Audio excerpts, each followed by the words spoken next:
the most inbred monarchs in history. Now, in most cultures, it is taboo to marry your close relatives, but this has not always been the case.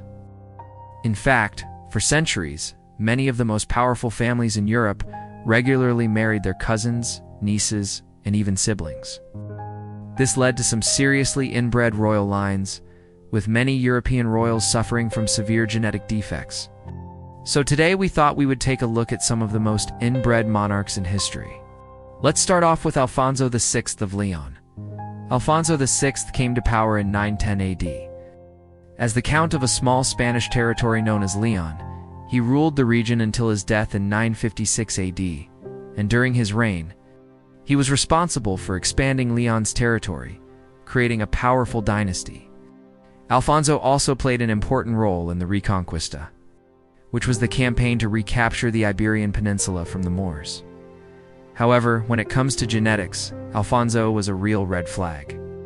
You see, in 934 AD, Alfonso married his aunt Jimena, the daughter of his uncle, Ordoco II. But that wasn't Alfonso's only marriage to his relative. Before marrying his aunt, Alfonso had actually been married to his first cousin, Gersandis. And then, after his first cousin passed away, he married his aunt. And if that wasn't enough, Alfonso's son, Ordoco III, also married his aunt, although they did return the favor as Alfonso had married one of Ordoco's aunts.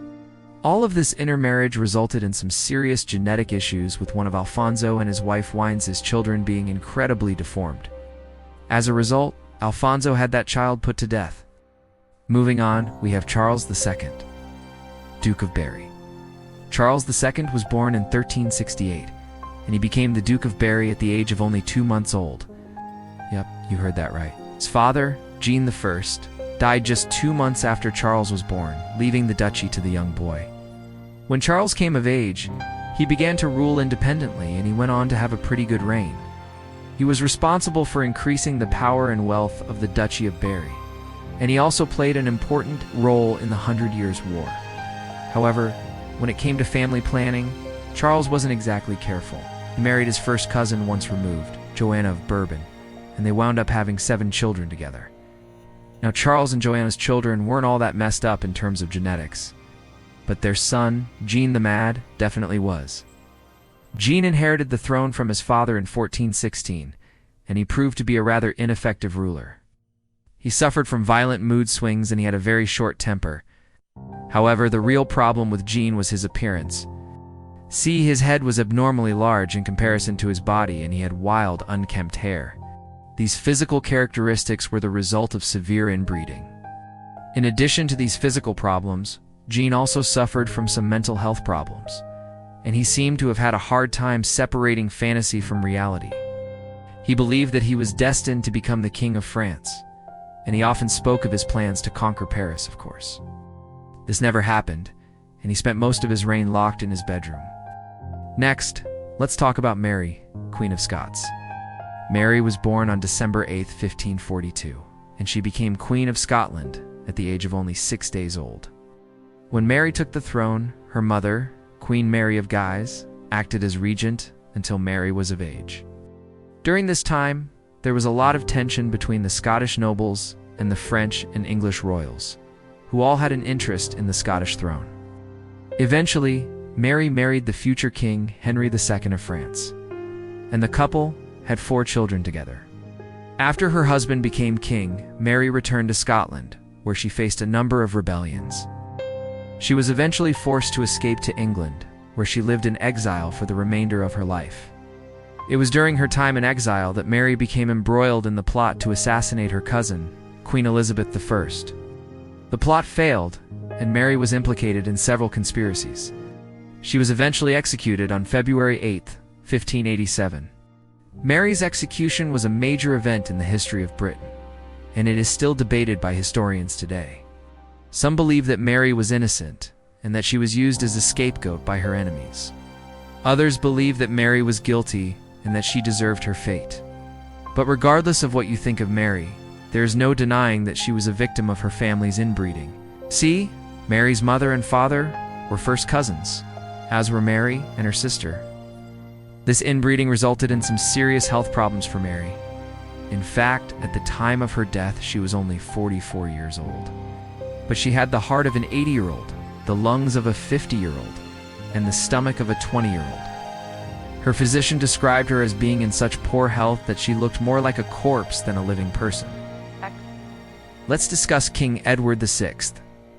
Edward VI came to power in 1547 after the death of his father, Henry VIII. At the time, Edward was only 9 years old, which meant that his uncle, Edward Seymour, acted as Lord Protector, while Edward was too young to rule. Unfortunately, Edward Seymour was beheaded in 1552 for treason, which left Edward without any real guidance. As a result, Edward's mother, Jane Seymour, took control of the government, and she served as his chief advisor throughout his reign. Edward's reign was marked by religious turmoil as his mother and the English nobility switched back and forth between Catholicism and Protestantism. In addition to the religious strife, Edward's reign was also marked by poor health. In fact, he suffered from tuberculosis and other respiratory problems throughout his entire life. Historians believe that these health issues were the result of years of inbreeding. So not only were Edward's parents first cousins, but so were his grandparents. This created a genetic bottleneck, which resulted in Edward inheriting multiple health conditions. Edward passed away on July 6, 1553, at the age of 15. And lastly, we have Henry II of England. Henry came to power in 1558 after the death of his half-sister Mary I. At the time, England was still a Catholic country, and Mary had spent much of her reign trying to restore Catholicism as the dominant religion in the country. However, Henry was a Protestant, and he wasted no time in reversing his sister's policies.